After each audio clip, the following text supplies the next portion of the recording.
स्वामी समर्थ सगळ्यांना। आज शुक्रवार वैभवलक्ष्मीचा उपास।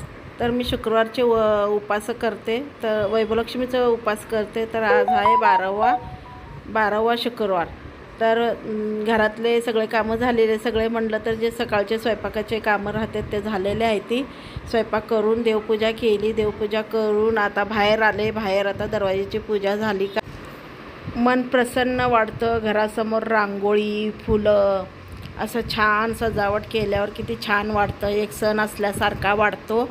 पण रोज तर हळदी कुंकू राहते, पण रांगोळी आहे ना, आमच्या इथे सगळेजण येता जाता, कोण बी येतं जातं ना, तर तुडवातुडवी करतात ती, मग ते रांगोळी पसरून जाते। त्या रोज तर रांगोळी काढत नाही, पण फुलं हळदी कुंकू तर राहतंय।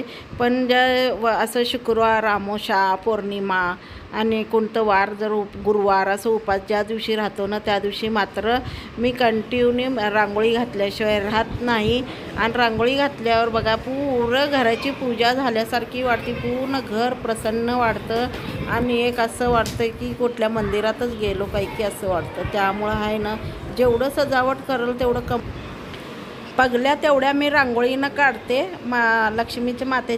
लक्ष्मी देवीच्या पाया आणि रांगोळी म्हटलं तर मी खडूनं काढते। तर खडूनं काढल्यामुळं दिवसभर बी राहतं आणि कोण तुडवलं तर बी ते लवकर जात नाही। मग आता पूजा झाली, आता कपडे धुवायला कपडे झाल्यावर आता जरा आराम करते। आराम तर कुठलं होतोय, आराम करावा म्हटला होता, पण अचानकच अर्जंटचा ब्लाऊज आला। तर मग ते माझं हुक बटनाचं काम आहे ना, तर मग ते अर्जंटचं ब्लाऊज आलं होतं, ब्लाऊज झंपर आले होते, मग त्याला हुक बटन करून दिलं। त्यांना अर्जंटचं द्यायचं होतं।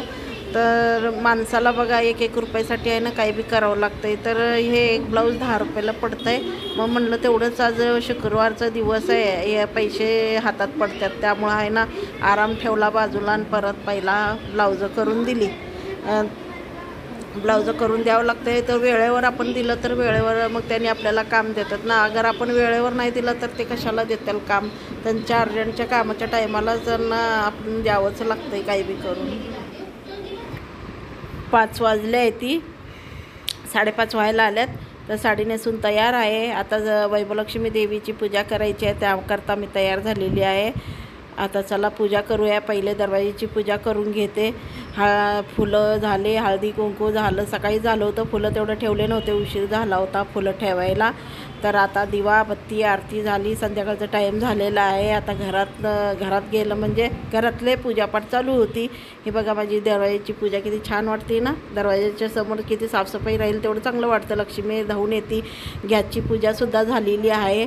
आता लक्ष्मी मातेची पाट्यावर मांडणी चालू आहे। आता वैभवलक्ष्मी मातेची पूजा करूया, आरती करूया, कहाणी वाचूया। सकाळीच देवासमोर रांगोळी बिंगोळी घालून ठेवल्यामुळं एवढं अवघड जात नाही। संध्याकाळच्या टायमाला खाली पाटा ठेवायचा आणि पूजा करायचं, कलश मांडून पूजा करायचं, एवढंच राहतंय।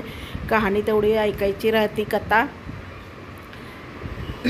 तर तुम्ही कशी करता पूजा, वैभवलक्ष्मी मातेची पूजा तुम्ही कशी करता? मी तर असं करते, साधं सिंपलच करते। पुस्तकामध्ये जसं दिलं आहे तसंच मी पूजापाठ करते आणि मला बी छान वाटते पूजा करायला। हे माझे गौरी पुत्र विनायका, भक्तीने स्मता नित्य आयुका माठाळ साधती। प्रथम नाव वक्रतुंड, दुसरे एकदंत, ते तिसरे कृष्ण पिंगा पुत्र मोक्ष। हे गजलक्ष्मी माँ, आप जैसे शीला पे प्रसन्न हुए वैसे सब पे प्रसन्न होना, सबकी मनोकामना पूरी करना, सबका कल्याण करना। जय गजलक्ष्मी। और एक दूसरे के साथ काम आते थे, पर नए जमाने के लोगों का सब पे प्रसन्न होना, सबको सुख शांति देना। जय गजलक्ष्मी माँ, जय वैभवलक्ष्मी माता रानी की जय हो।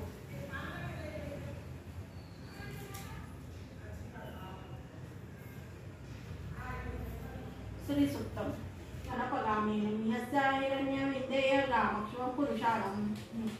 एकदंत दयावंत चार भुजाधारी, माथे पे तिलक सोये मुसेची सवारी, हिरण्य लाजरा को शंभू सुतवारी, कामना को।